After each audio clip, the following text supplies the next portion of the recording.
Alright, ladies and gentlemen, we are working on a 2012 Chevy Cruze with a 1.4 turbo LT.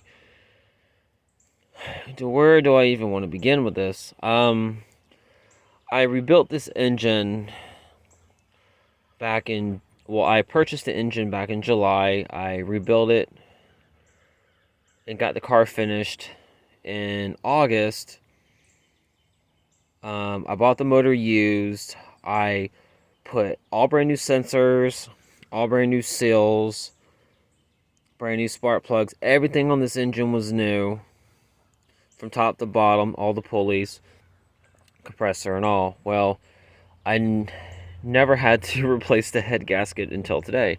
All thing I noticed on Christmas Eve, which I know that's bad luck, was driving down the road one day, then all of a sudden the car just said engine was overheating due to high temperature and started overheating a little past the halfway line. I pulled the car over quickly to check.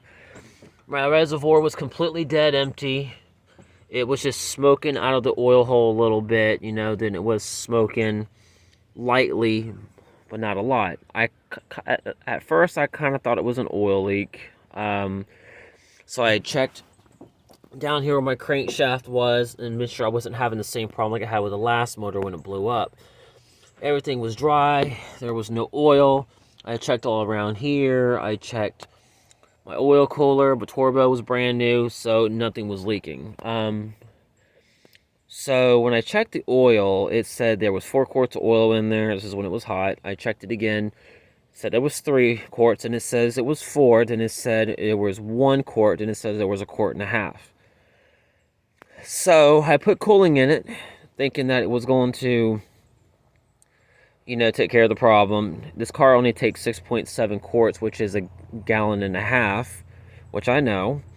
This car took about 3.5 gallons, maybe 4, and I heard it going down to the engine, but I didn't hear any noise. I didn't hear any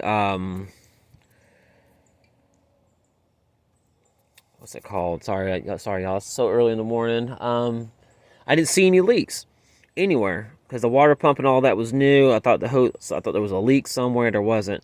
So I took it home to my father-in-law's house in this big old field. I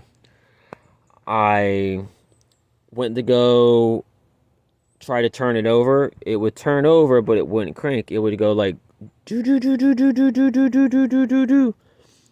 So, but everything was spinning and everything. So I went to go drain the radiator first this morning to see exactly what was going on. Come to find out, there was no cooling in the radiator, so all that water was in the oil. I went to go drain the oil yesterday. There was green antifreeze in the oil with the water mixed with the new oil after I just did an oil change. So I was assuming it was the head gasket. The head gasket has never been replaced in this. I should have replaced it when I rebuilt the engine, but I did not.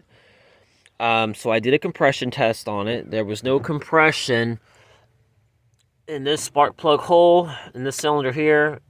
There was no compression in this one.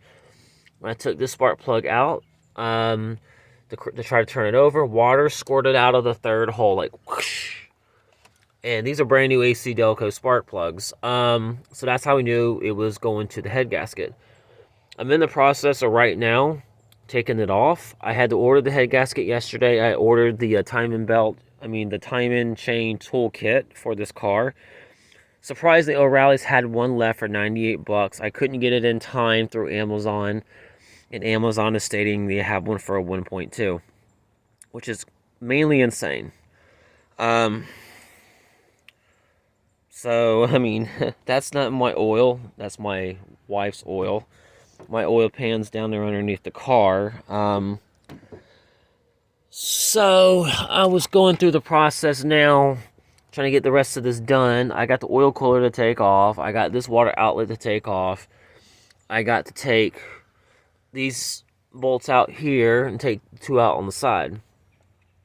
Now, just so y'all know, to do this, you need to have a inversed E12 socket to take these off, because those bolts here are actually pretty tight.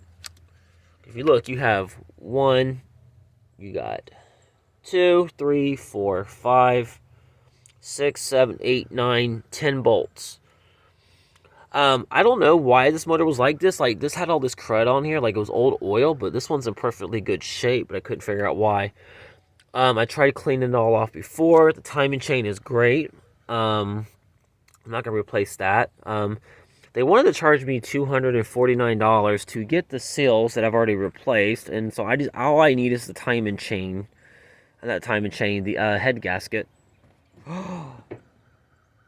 seal,